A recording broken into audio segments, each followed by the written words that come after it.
Olá, colecionadores e seguidores do canal Coisa de Colecionador. Vou trazer um volume aqui, que é uma coleção que eu ainda não falei muito, mas depois eu vou gravar alguns vídeos falando dessa coleção, tá?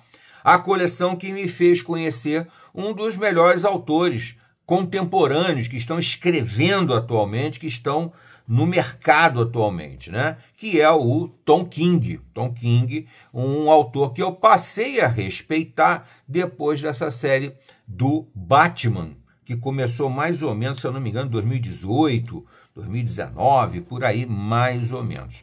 E a Panini está lançando já há bastante tempo, esse aqui é o volume 11, Batman por Tom King. Batman por Tom King, tá? E já estamos aqui no volume 11. Bom, antes de tudo, como sempre, aquela charopada, se inscreva no canal, ajuda a gente. E se você chegar até o final do vídeo e gostar, bota o gostei. Não gostou? Bota um não gostei. Faz parte da brincadeira. E também comentários. Comentários são muito bem-vindos. Eu procuro responder todos eles, tá bom?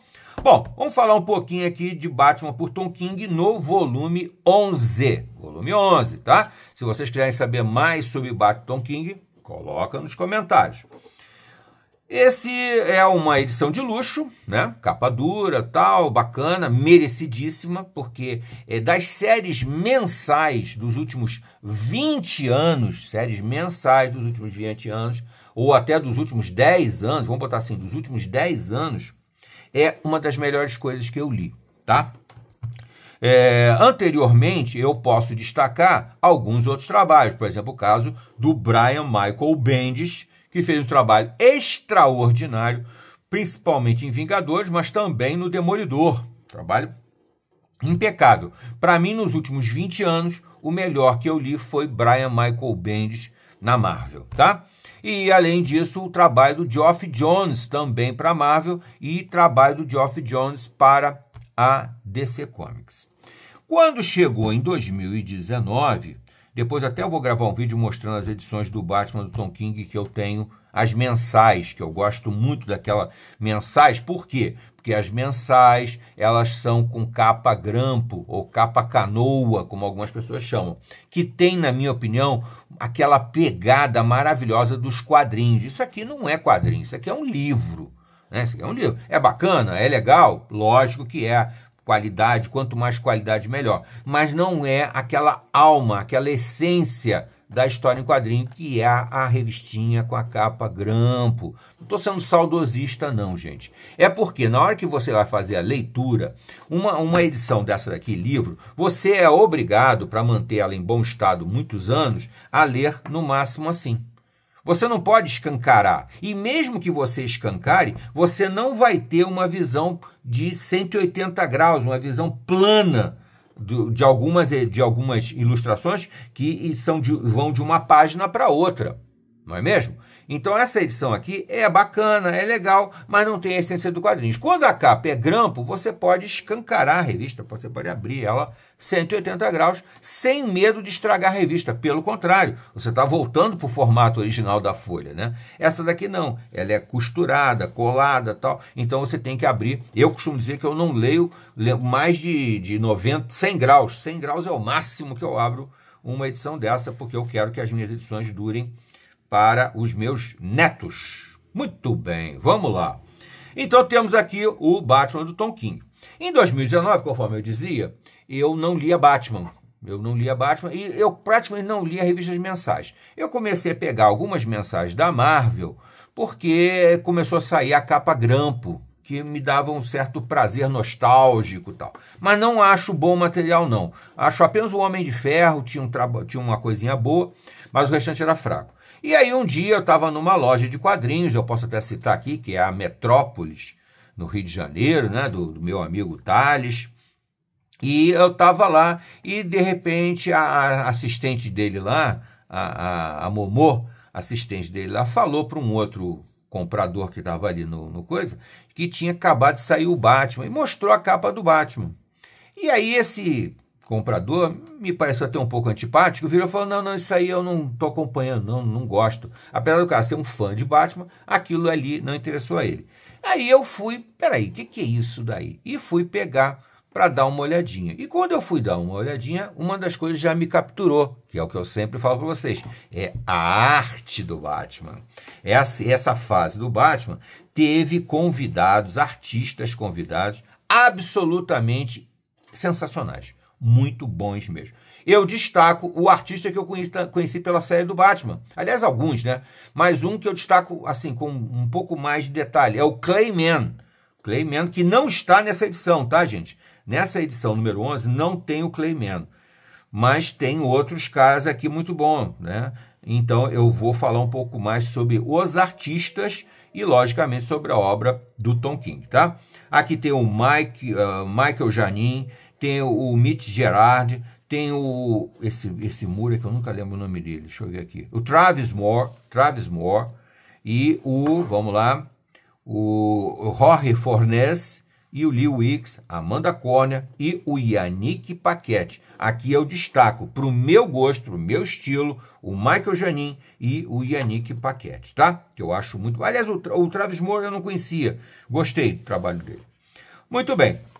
Nessa fase aqui, o Batman do Tom King já passou por muita coisa, já teve aventuras absolutamente sensacionais, que depois eu vou gravar vídeo falando das edições anteriores, mas eu comecei aqui pela edição número 11 porque é a que acabou de sair, tá? Acabou de sair a edição número 11 do Batman por Tom King.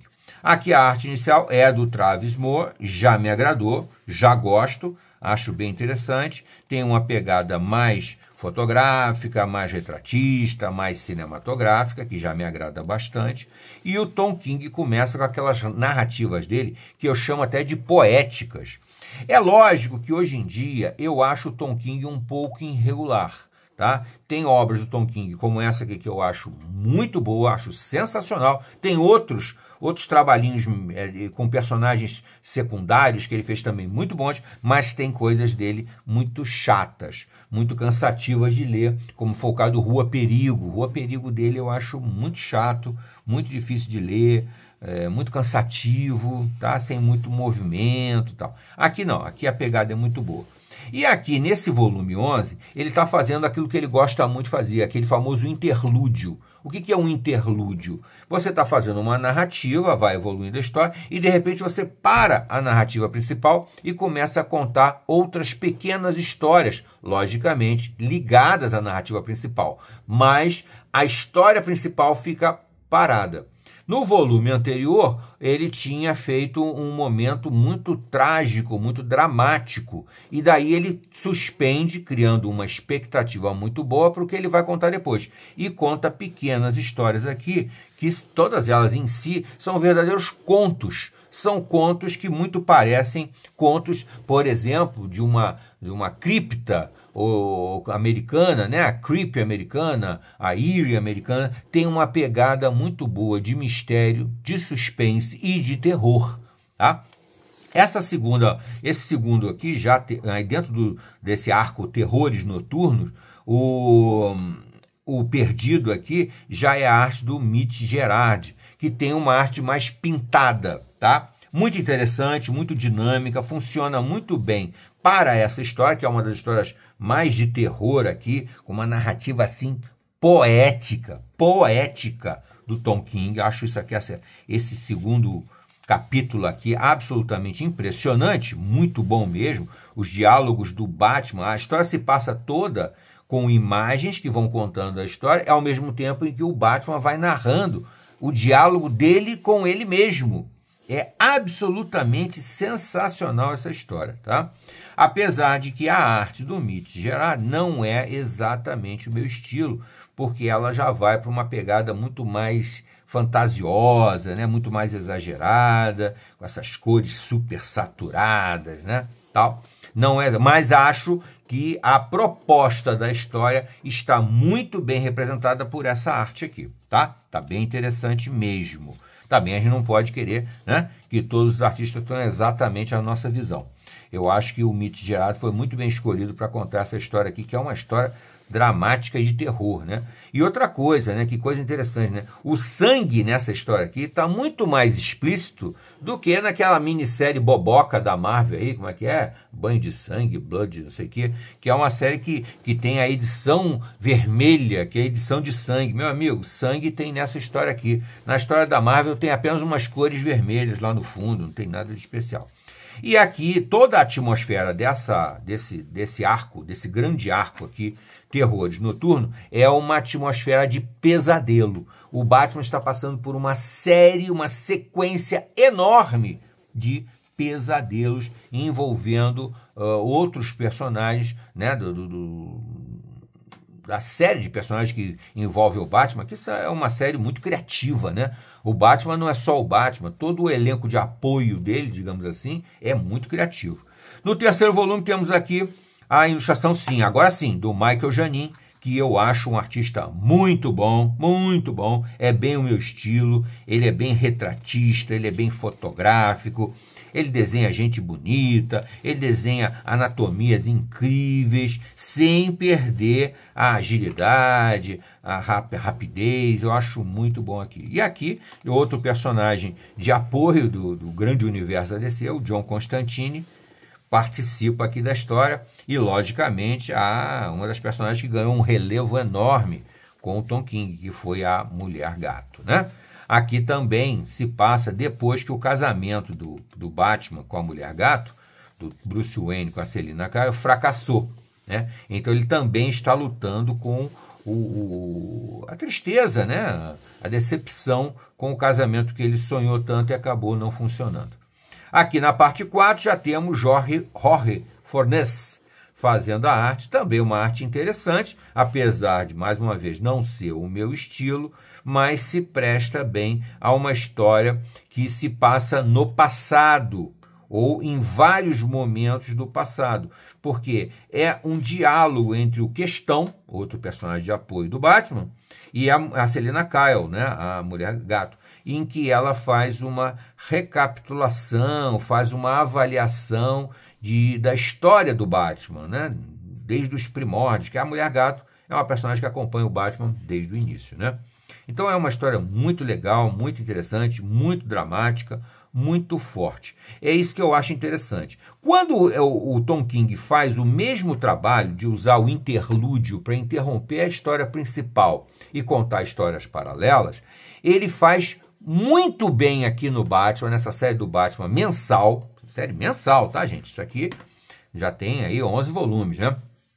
E fez muito ruim, mas muito mal na Mulher Maravilha atual. A Mulher Maravilha atual, praticamente os interlúdios são tão frequentes que parece que ele não sabe onde ele quer chegar, tá? Totalmente diferente disso aqui. Os interlúdios aqui vão acrescentando detalhes na história original para você refletir melhor sobre o que aconteceu com o Batman nesses últimos 2 anos, mais ou menos, em que o Tom King vem escrevendo a história. Tá? Ele retoma alguns momentos da história anterior para continuar. E com várias pegadas, inclusive aqui tem um momento de humor, que é absolutamente delicioso, muito legal mesmo, basicamente com a Lois Lane, a esposa do Super-Homem, e a Selina Kyle, a Mulher Gato. Uma historinha muito legal de ler, um interlúdio muito legal de ler e muito divertido, que ajuda a compor os personagens. Isso é fundamental, né, gente? E, finalmente, aqui no último momento, temos uma arte espetacular de um cara que eu gosto muito, que é o Yannick Paquette. É sensacional ele fazer o último momento, talvez o último pesadelo que o Batman está passando em Terrores Noturnos, tá? Acredito que no próximo volume, eu não lembro direito, ele vai retomar a história original, tá? Porque aqui os pesadelos acabam. Gente, eu não tenho a menor dúvida, Batman por Tom King vale demais a pena. Agora, realmente, você pegar o volume 11 para ler sem ter lido os anteriores é complicado, não vale a pena, tá? Mas se você se interessar por Batman Tom King, procura o volume 1, porque vale a pena. Tem, por exemplo, como artista aqui, o Michael Janin, tem aqui o Com Frequência, né? O Michael Giannini Com Frequência, tem o Yannick Paquette com alguma frequência, e tem o Clayman, que para mim não tem nesse volume aqui, mas é o melhor de todos e que fez boa parte da série do Batman por Tom King e voltou a fazer coisas com Tom King depois que essa série se encerrou, ainda dentro desse universo que o Tom King criou para o Batman, que é um dos melhores trabalhos para esses personagens de série, personagens que saem, né, mensalmente. Tá bom, gente? Fica aqui a dica do canal Coisa de Colecionador. Não deixe de se inscrever no canal. Gostou? Gostei. Não gostou? Não gostei. Faz parte da brincadeira. Até a próxima.